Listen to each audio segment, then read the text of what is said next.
Shalom à tous, Baruch Hashem, on a le droit de continuer le Chok HaEmuna. On est le 21 Shevat et on démarre le jardin de la foi. Donc, on clôture l'épisode de comment aborder tout le domaine de la santé, du corps médical et du malade dans le regard de la Emouna. Le principe général, c'est qu'il n'y a que le Créateur qui va décider qui est-ce qui va être malade et qu'est-ce qui va se passer de chaque malade, qu'est-ce qui va se passer avec lui. Et la mission du docteur va être simplement d'être un envoyé du Créateur, un envoyé, un canal de miséricorde et de renforcer l'espoir du malade et d'espérer lui aussi, le docteur, à ce que lui-même puisse devenir un envoyé pour être méritant pour guérir le malade, un envoyé d'Akadosh Baruch Hu. Et dans toute son approche qu'il doit avoir avec les malades, il doit construire l'âme des malades et ne pas détruire l'âme des malades. Il doit les construire et les guérir psychologiquement et non pas les détruire psychologiquement. Et ainsi, le médecin, il va dire au malade, regarde, nous, de notre côté, le corps médical, on va faire ce qu'on a à faire. Mais toi, sache que ça ne dépend pas véritablement de nous. Ne mets pas tous tes espoirs en nous. Tu dois te renforcer dans ta confiance en Akadosh Baruch Hu. Et même si tu vois que les résultats, ils ont l'air pas top, que les résultats, ils vont être comme ils vont être, il se peut très bien qu'on ait des bonnes surprises. Il n'y a rien qui est fixé et qui est irréversible. Le Créateur, il peut tout en un seul clin d'œil. Il peut changer toute la donnée. Alors toi, fais ton effort de ton côté, fais ta part à toi. Renforce-toi en Emouna, fais une chouva totale, fais tes chouvas, repentis-toi, augmente tes prières, augmente ta charité. Et nous aussi, en tant que médecin, on va se renforcer notre foi dans le Créateur, qui nous donne des bons conseils, comment se comporter avec toi, que tout ce que l'on va faire, que ça puisse réussir pour toi, et qu'ainsi tu puisses avoir une guérison totale. L'essentiel, nous dit le Rav, lo lefached klal, vehaikar, l'essentiel, c'est de ne pas avoir peur du tout, les amis. Comme on l'a dit, le message des docteurs, c'est qu'ils doivent connaître leur place. Connais ta place. T'es docteur, mais connais ta place. N'essaye pas de prendre la place d'Akadosh Baruch Hu, Chas de Shalom. Le message, et le message vers le malade, c'est que toi, tu ne dois pas avoir peur des médecins. N'aie pas peur des médecins, de ce qu'ils vont fixer, de leurs pronostics, comme si c'est eux qui vont fixer ton sort. Mais sache que tout est constamment, seulement et entre les mains d'Akadosh Baruch Hu, et renforce-toi dans cette connaissance-là. Et sache que la décision de ton état de santé, ta guérison en elle-même, eh ben, elle est comme une sorte de émouna, de foi que l'homme il va avoir dans la médecine et dans la guérison. Mais cette émouna là que tu vas avoir dans la médecine, Chaz et Shalom, c'est mamash la source de ton hérésie en Hachem. Plus ta foi dans la science et dans la médecine, et moins ta foi dans Akadosh Baruch Hu. Un homme, il doit avoir peur de quoi? Tu dois avoir peur, pas des médecins, pas du pronostic de la médecine. Tu dois avoir peur de te détacher de ta confiance en Akadosh Baruch Hu. L'homme, il a peur de se détacher de la confiance dans les médecins. Et tu dis, oh, si je ne crois pas dans les médecins, si je ne crois pas dans leurs remèdes, si je ne crois pas dans les vaccins, si je ne crois pas dans les trucs, je suis foutu. Et peur de te détacher d'Akadosh Baruch Hu. Comme si que maintenant, mamage, que si jamais tu suis pas leur ordonnance à la lettre, oh, il va voir, qu'est-ce qui va t'arriver à toi, qu'est-ce qui va t'arriver? Interdit pour toi, mon ami, tant que tu es malade, d'avoir peur de ce qui se passe par rapport au corps médical. Parce que cette peur-là que tu vas avoir, qui provient de ta foi dans la médecine, et dans la vérité absolue de la médecine, eh ben, ça veut dire que tu es tombé de ta émouna. Tu es tombé de ta foi en Kadosh Baruch Hu et tu crois dans la nature, comme si il n'y a plus rien à faire, Kadosh Shalom, et que tout est décrété par la nature. Il raisonne que chacun se renforce, non pas dans la foi qu'il y a dans les médecins et dans les remèdes de la médecine, mais dans la foi en Kadosh Baruch Hu et d'avoir peur d'Avka de se détacher de cette croyance en Kadosh Baruch Hu et que chacun puisse attirer tous les remèdes à toutes les maladies vers Hachem en un seul instant. On continue avec le jardin des louanges. On commence Baruch Hashem, le 5e chapitre, Ishtabar Shemolahat, 5e chapitre du jardin des louanges, Advarim Aktanim. C'est un chapitre extraordinaire. Les petites choses, à prendre à prêter attention et tous les petits détails de la vie de tous les jours et de louer Hachem là-bas et savoir que chaque petite souffrance, eh ben, elle expie énormément de fautes si jamais tu mets de la hashgacha, de la providence divine dans cette souffrance-là. On va rentrer les athlètes. Il faut donc savoir, pour chacun d'entre nous, que en fonction de combien tu vas avoir une foi dans la providence d'Hachem dans les moindres détails de ta vie, et bien comme ça, ta qualité de ta confiance en Akadosh Baruch Hu, ton betachon, il va grandir. Et en fonction de combien tu vas avoir de la confiance en Akadosh Baruch Hu, comme ça, ta foi dans la Hashgacha pratique, dans la providence divine d'Hachem, elle va se renforcer. L'un renforce l'autre. Pourquoi? Parce que plus tu vas avoir confiance dans Akadosh Baruch Hu, plus tu vas attirer sur toi une providence d'Hachem qui va se dévoiler, que tu vas percevoir beaucoup plus. Et ça veut dire quoi? Que tu vas avoir des miracles. Mamash dévoilé, surnaturel toute la journée, de plus en plus. Et ça va renforcer encore plus ainsi ta confiance en Akadosh Baruch Hu. Et ça va être un cycle vertueux comme ça, Bat Hashem, l'un qui va renforcer l'autre. L'explication est ramenée en fait dans le Likutei Moharan par Rabbeinu Akadosh, Rabbi Nachman de Breslev, dans la Torah 76 du Likutei Moharan, où là-bas Rabbi Nachman de Breslev nous explique ce sujet-là de la confiance en Akadosh Baruch Hu de manière claire. Et il explique là-bas, dans ses propos, que le bitachon, la confiance en Hachem, c'est la dimension de la vision, de comment tu vois et comment tu vas tourner tes yeux vers Akadosh Baruch Hu. Un homme qui a confiance en Hachem, c'est un homme qui lève ses yeux vers Akadosh Baruch Hu. Il fait tourner ses yeux vers Akadosh Baruch Hu. Comme on dit, les yeux de chacun, ils espèrent en toi. Tu regardes vers Hachem. Ah, tu tournes tes yeux vers Hachem, ton espoir vers Hachem, mesure pour mesure. Kaviachol, Hachem aussi va tourner ses yeux vers toi et tu vas voir les yeux d'Hachem se tourner vers toi, les yeux d'amour d'Hachem se tourner vers toi. Tu vas voir la Hashgacha d'Hachem. Tu attires une Hashgacha, une providence divine sur toi dévoilée. Tu vois qu'Hachem, il te regarde constamment comme un père qui est avec son fils pour arranger tous les problèmes que tu as dans ta journée. On regarde, et quand on regarde Hachem, il dit le Rav, et ben Hachem, il nous regarde, on attire le regard d'Hachem sur nous. En partie pour expliquer, ça va compléter cette explication-là, hein. Rabbeinu, il explique là-bas dans la Torah, du côté Moran 76, comment en réalité le sens de la vision, il agit. Et il nous dit comme ça, la force de la vision, c'est comme en réalité un rayon de lumière qui va aller maintenant toucher une chose, d'accord? Tu veux voir un objet, c'est comme si tes yeux, ils envoyaient un rayon lumineux qui part de tes yeux, de ton cerveau, et qui vont aller sur un objet, et il va avoir un effet de retour, de boomerang, et l'effet, il va rebondir jusqu'à revenir dans tes yeux. Et là, l'homme, quand l'image est reflétée, c'est comme ça que ça se passe en image au niveau physique, quand l'image, le rayon de l'œil, il revient, eh ben, ça reflète dans tes yeux et tu vois la chose.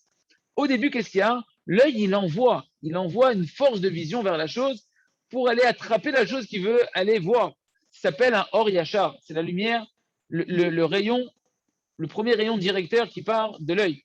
Et une fois que ça va toucher là-bas, il va avoir une réverbération, il va avoir un rebondissement, un reflet, et cette force de la vision, elle va ramener cette chose-là.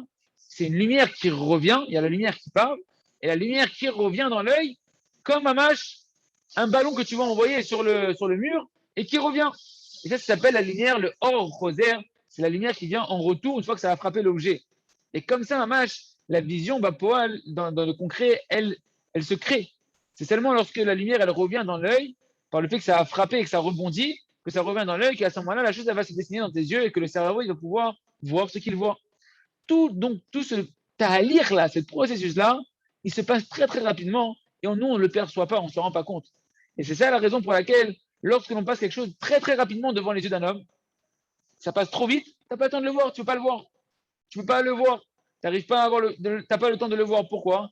Parce que la force de la vision n'a pas le temps d'aller taper sur l'objet et de revenir dans tes yeux. C'est passé trop rapidement que le rayon lumineux de l'œil, il n'a pas eu le temps d'aller taper et rebondir dans ton cerveau pour que ça se dessine dans ton cerveau. C'est pour ça qu'il y a des images qui sont utilisées, des images subliminales, qui vont trop vite que le cerveau, il capte sans que tu aies le temps de le voir parce que ça passe trop vite et que les rayons n'ont pas le temps de s'imprégner complètement. Je fais en la parenthèse. C'est pourquoi, lorsque tu n'as pas le temps de voir la chose, tu n'as pas la force suffisamment grande pour pouvoir voir la chose et revenir dans ton cerveau, et du coup, la chose, elle passe tellement vite que tu ne la vois pas.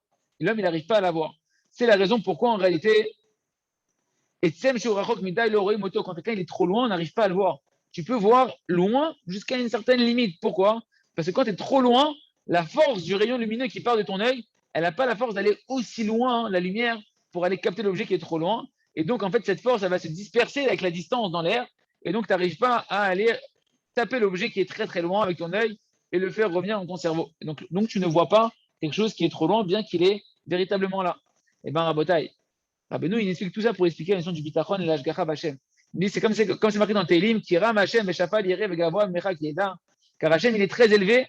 Veshafal Yireh, celui qui est en bas, il le regarde. Vegavoa, Mecha Kieda. Et même d'en haut, celui qui est très loin, il le connaît. Pourquoi? Celui qui est humble. Celui qui est humble, et ben, par son humilité, et même s'il est loin d'Hachem, et ben, en fait, il devient proche de la Kadosh Baruch Hu. Même si Hachem, tu as l'impression qu'il est très loin, celui qui est humble, Hachem, ça le rapproche de lui, il devient proche de la Kadosh Baruch Hu. Et Hachem, à ce moment-là, si tu es proche d'Hachem par ton humilité, par ta foi en Hachem, tu te fais proche d'Hachem, alors qu'Adiachol, Hachem, il te voit, et donc toi aussi, tu vas te sentir vu dans les yeux de la Kadosh Baruch Hu.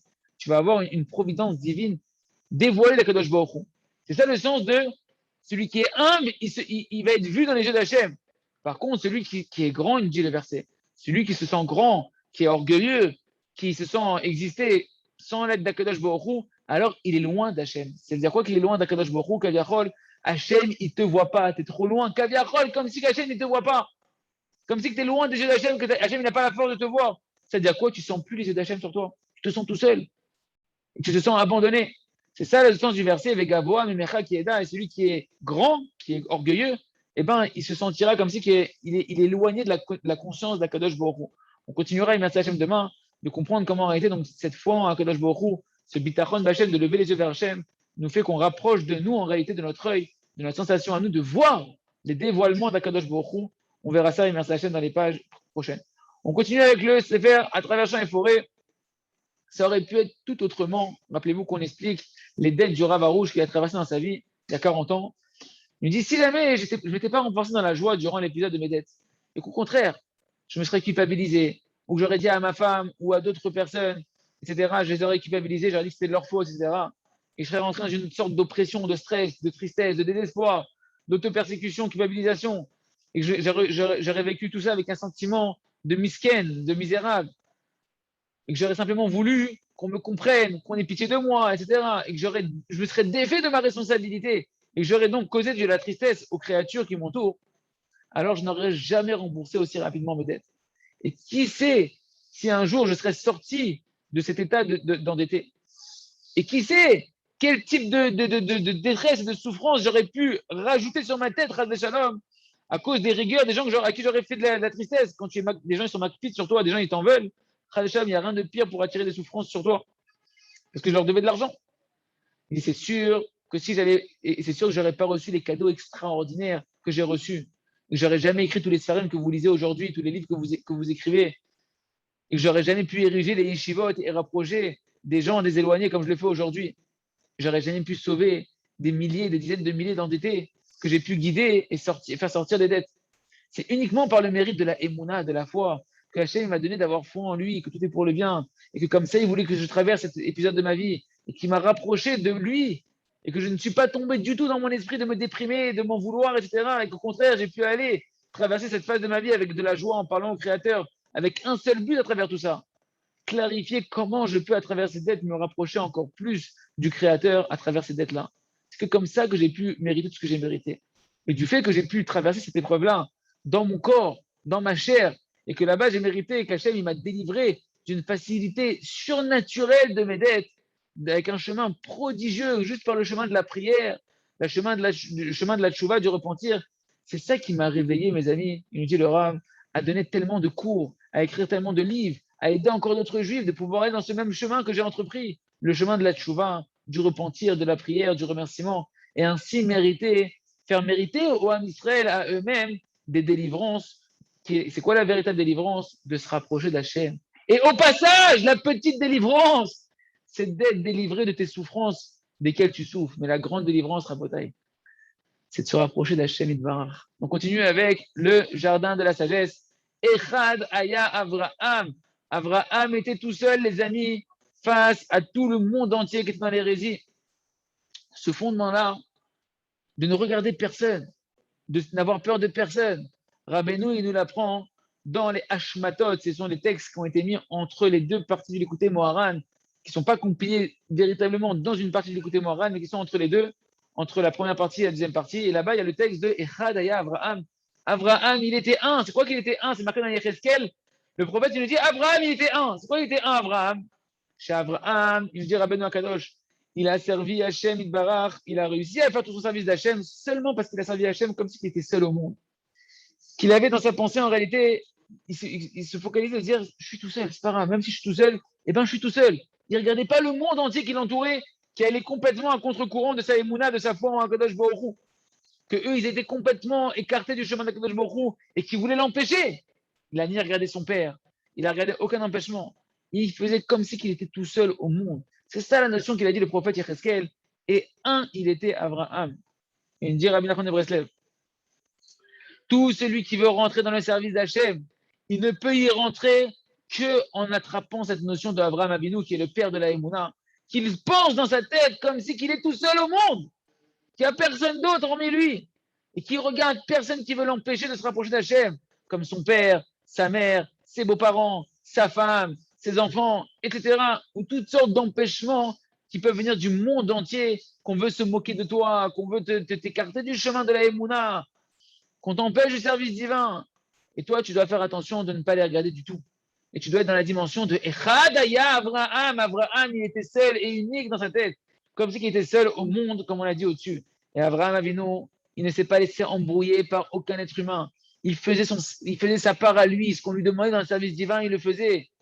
Et c'est pourquoi on l'a appelé Abraham à Ivry. Nous, on dit Abraham l'hébreu, à Ivry. À Ivry, c'est pas à Ivry l'hébreu. C'est à Ivry, mais la chaîne est Ever, qu'il était Levado Be'ever Echad. Il était seul d'un côté du courant. Il était tout seul du côté de la rive.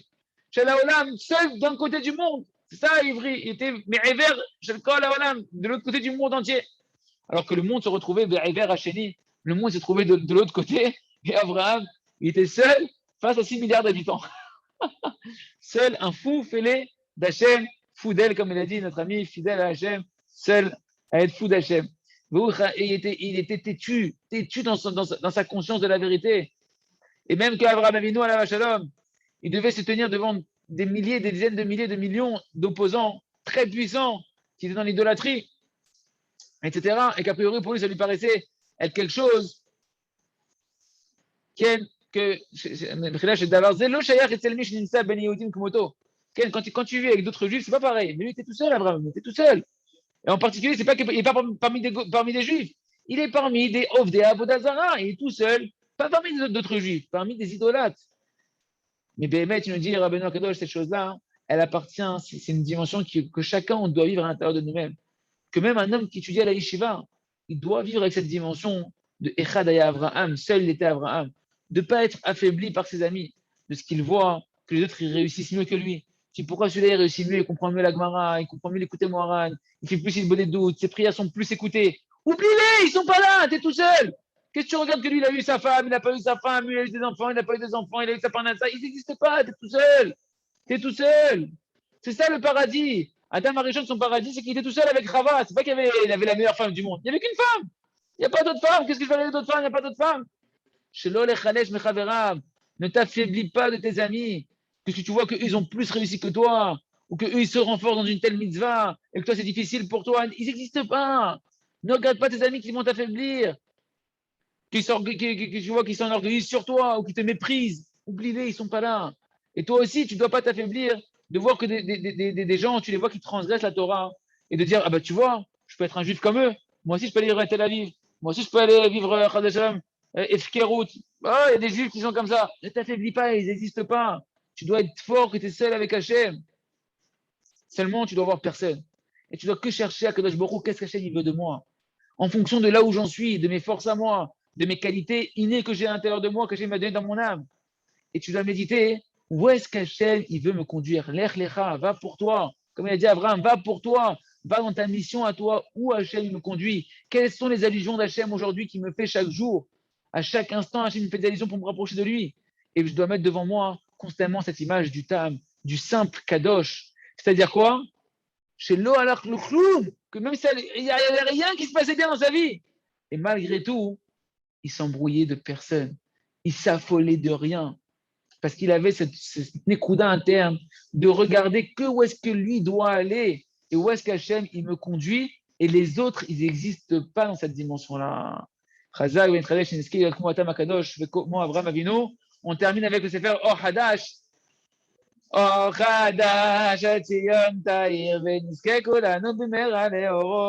va voir le deuxième, on va approfondir le deuxième fondement de la Emouna pour avoir une foi totale et avoir une puissance de prière extraordinaire. Hachem, il veut me sauver, et même il veut sauver le pire du Ham Israël, le pire mécréant du Ham Israël, il veut le sauver. Et ça, on apprend à Rabotai de manière extraordinaire. De la halakha, la loi juive, qu'est-ce qu'elle nous dit? Qu'un homme, il doit être prêt à transgresser Shabbat pour n'importe quel juif, même pour le plus éloigné et le plus perdu du Ham Israël, comme les Gdolim, les Poskim, ils ont tranché, comme c'est marqué d'ailleurs dans la Yakut Yosef. Dans le Yakut Yosef, Siman, 321, halakha Aleph, c'est marqué là-bas. Aujourd'hui, dans la génération, on se doit de transgresser le Shabbat pour un malade qui est en danger, même si ce malade ne garde pas la Torah et les mitzvot. Et même si ce malade, c'est un juif qui transgresse de manière publique le Shabbat, on doit transgresser la Torah, on doit transgresser le Shabbat pour le sauver s'il est en danger de mort. Et encore une autre halakha qui est ramenée dans le Kitzur Ekut Yosef, dans le même chapitre. Celui qui a essayé de se suicider, Chad Shalom, qui a la date, volontairement, par le fait qu'il a bu maintenant un poison ou toutes sortes de choses comme ça, et qui maintenant il est en danger de mort, eh bien on doit tout faire pour le sauver, et même transgresser le Shabbat pour le sauver, malgré qu'il vient de faire une avéra terrible. C'est interdit de se suicider. Le droit de la vie, il ne t'appartient pas, même sur ta propre vie. Et que c'est une faute très très grave. Et que même si on avait essayé de l'empêcher de se suicider, qu'il a quand même, qu'on lui a dit attends, ne fais pas ça, et non, je veux mourir, et tu le vois, il prend de l'eau de Javel, il boit de l'eau de Javel, et ben nous, on doit venir, on doit le sauver, même transgresser le Shabbat pour le sauver. Pourquoi? Parce que l'âme d'un homme n'est pas sa propre acquisition, elle appartient à un Kadosh Baruch Hu. Et le Rambam, on rajoute encore une couche, il est posek, que pour un besoin de pikuach nefesh, quand on est dans un danger de mort, eh ben c'est une grande mitzvah de transgresser le Shabbat. C'est une mitzvah de transgresser le Shabbat pour aller sauver, mamash, un bel Israël qui est en danger de mort, aller dégdoler Israël, même par les grands de la génération et les grands sages du Ham Israël. C'est-à-dire quoi? Qu'on dit aux grands du Ham Israël, va transgresser Shabbat. Sur qui? Pour un juif qui transgresse la Torah Kula, va transgresser Shabbat. Pourquoi? Parce que la volonté profonde d'Akadosh Baruch Hu, c'est que même le fauteur, le mécréant qui a fait Bekavana contre Hachem, le pire du pire, la halakha, elle est tranchée. Qu'on lui dit, Hachem, il veut que tu vives et c'est une mitzvah qu'on aille le sauver, transgresser Shabbat pour le sauver. Et c'est une preuve de la halakha, mais fourechet. Et ça, c'est une chose qui est claire. Que les versets et les sources, de nombreuses sources, elles enseignent cette chose-là, que Akadosh Baruch Hu, il veut pas la mort du rachat. Il veut qu'il revienne b'tchouva, qu'il se repentisse, qu'il arrange c'est son chemin, qu'il revienne sur le droit chemin et qu'il vive. Comme c'est marqué dans le prophète Yecheskel, chapitre 33, verset 11. Imerpod, mot aracha, est-ce que Hachem, il désire la mort du fauteur? Hachem, il désire qu'il revienne b'tchouva, qu'il revienne de son mauvais chemin et qu'il vive. Aval, la Morot, et malgré toutes les sources connues et existantes de la Torah Kedosha, cette vérité-là, malheureusement, nous dit le Rav, elle est encore très cachée du monde de la Torah. Et de nous-mêmes qui croyons être dans le monde de la Torah, le Yetzirah nous cache cette connaissance-là. C'est pourquoi on doit se répéter, et se répéter de manière claire, que la volonté du Créateur, c'est de sauver chaque homme, de délivrer chaque homme, même le plus grand des rachats. Toute la volonté de Kadosh Baruch Hu, c'est de le sauver, qu'il vive, qu'il revienne B'tchouva et qu'il puisse continuer ainsi à servir le Créateur, Ben soit-il. Et Rachem Sheniske d'accomplir tout ça, de croire en Kadosh Baruch Hu, et dans cette croyance en Kadosh Baruch Hu, de prier pour une délivrance spirituelle, en sachant qu'Hachem, il veut nous sauver, Chazak, Ben